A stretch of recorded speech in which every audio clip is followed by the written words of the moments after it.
like, what's a switch leap? Yeah. And so that, I was like, whoa, like, this is like some kind of training they've never experienced before in just a typical class. They all have great style and, you know, pretty good technique, but there's different technique in the West. Exactly. That's what I grew up, doing. And, you know, that was like the eye-opener, that workshop. And so then after KBS was over, my contract finished, and my boyfriend was like, just do it, Sid. Just start a workshop. You know, this is what you want to do.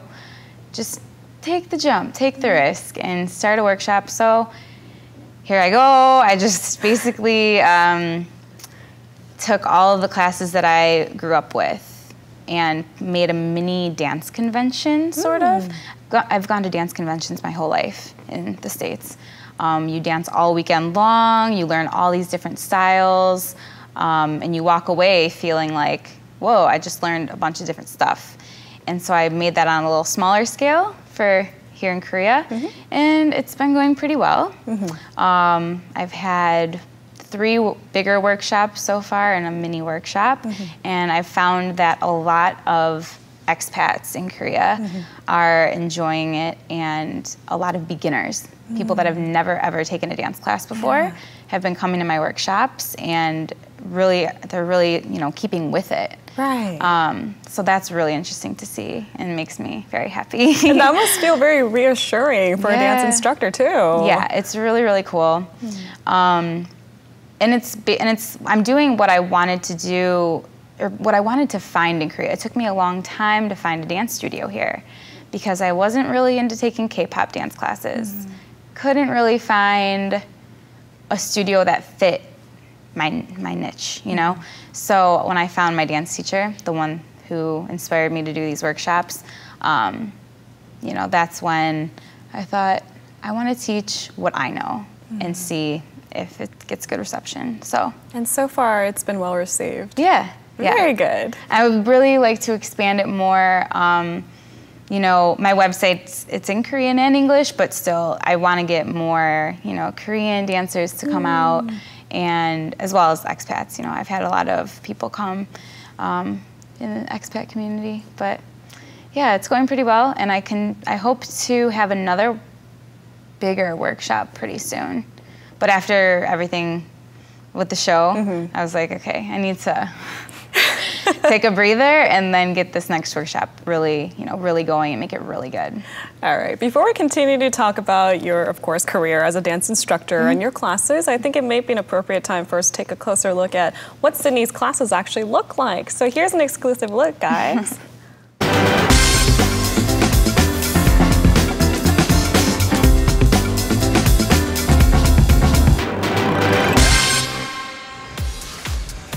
Hey everybody, I'm Sydney. Welcome to Home Dance Center, where I teach a jazz class every Tuesday night from 7:30 to 9 p.m. So if you'd like to come to my class, I do teach it in mostly English, so let's go.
If you're just joining us now, we have one of the top 12 contenders of Dancing 9, Sydney Langford, in the studio with us.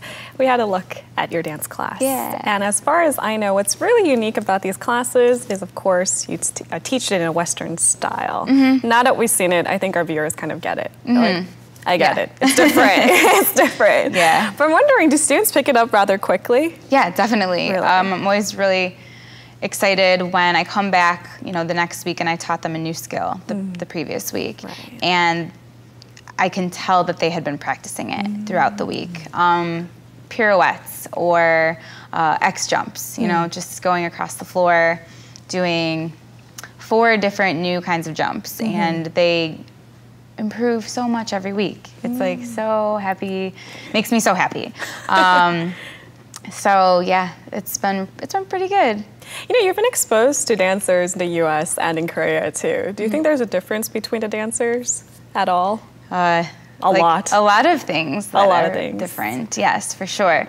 For example, one of the things they told me on Dancing 9 was that they loved my facial expressions. As a contemporary jazz dancer, you know, they were like, you know, everyone else that we saw in that clip was very focused on their technique and very, you know, stern, not really showing emotion. And then they were like, well, she's got a smile on her face. I was like, well, of course, because I'm happy when I'm dancing.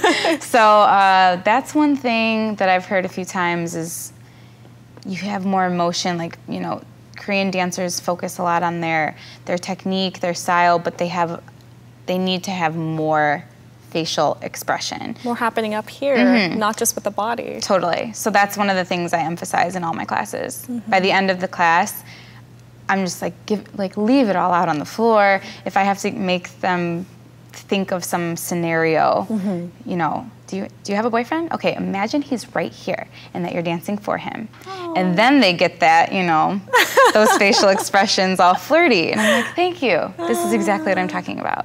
That's a really good point. Yeah. Like it's really, I don't know, dance acting, the facial expressions. That's one thing that I guess is something I've noticed that's different.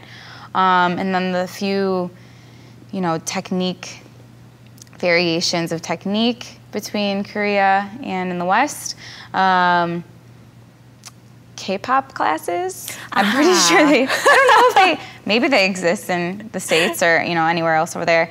But that was something new. It is. That is very specific. I went to a few classes and was like, this is the video, isn't it? Like, this is how they dance in the video. Yes. And that's pretty cool. Yeah. Because I think a lot of people grow up and they're like, oh, I want to do that Britney Spears choreography. So it's kind of cool. Yeah. But, you know, wasn't really my thing. So I'm trying to bring the technique, the training that I've gotten to my classes. Definitely. I mean, for a lot of reviewers that aren't really, I'm sure, what exactly Sydney's talking about. There's more technique that's involved in jazz, lyrical, these different types of genres. Yeah. Whereas K-pop, I would definitely say you're moving to the groove, and it's not that it's easy, but it's strenuous still, but it's a different kind of dancing. Yeah. And for an expert dancer like yourself, it might be a little bit too easy. I guess so. Some of the newer K-pop choreography is harder. More complex. Yeah, more complex. I think they're up in their game with the choreographers. But yeah, it's just totally different. Because it's just a performance. Like, even if you saw like the original Britney Spears songs, like she didn't do like super hard techniques. Right. Because she had to sing too. Right. I think she was singing. I never know. I never know. But anyway. Well, yeah, I think the choreography aspect in a K-pop class versus a jazz class, jazz technique class, lyrical class is going to be a whole world of difference. You definitely have to bring a different mindset to each class. Definitely.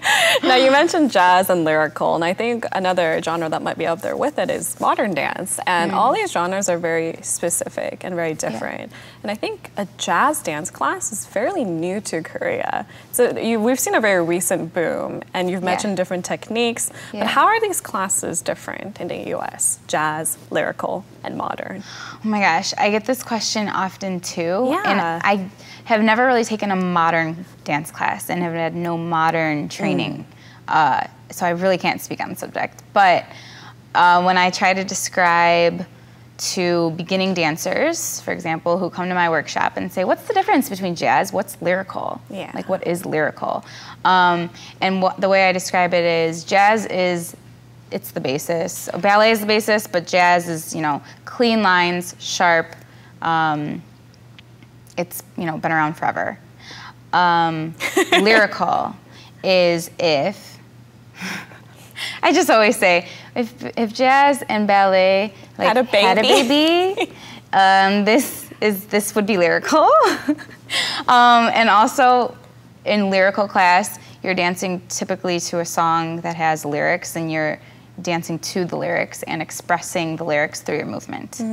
That makes sense. So that's how I try to put it. Yeah. Basically, I'm sure there are much better explanations out there from real, you know, professional choreographers, but, you know, I think that's how I would like to think of it. No, I got it. I honestly got the message, and the fact that I understood it, I'm sure a lot of viewers can relate too. I hope so. All right. All right. So at your dance workshop, what, besides these different techniques that you're exposing these dancers to, what else are you learning in the class?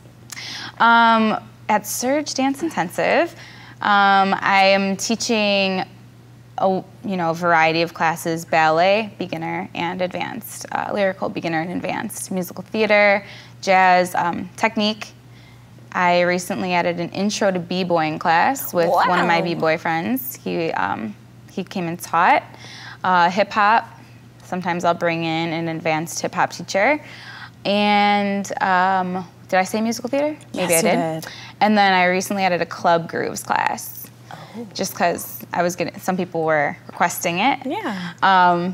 So that's where we just groove. It's a groove class. I'll put on songs that they play at clubs, and the different shuffle dances and just different, you know, footwork and different stuff like that. I want to learn how to properly shuffle. That's hard. Right? Properly shuffling is really difficult, guys. It really is. It's a skill. You have to learn.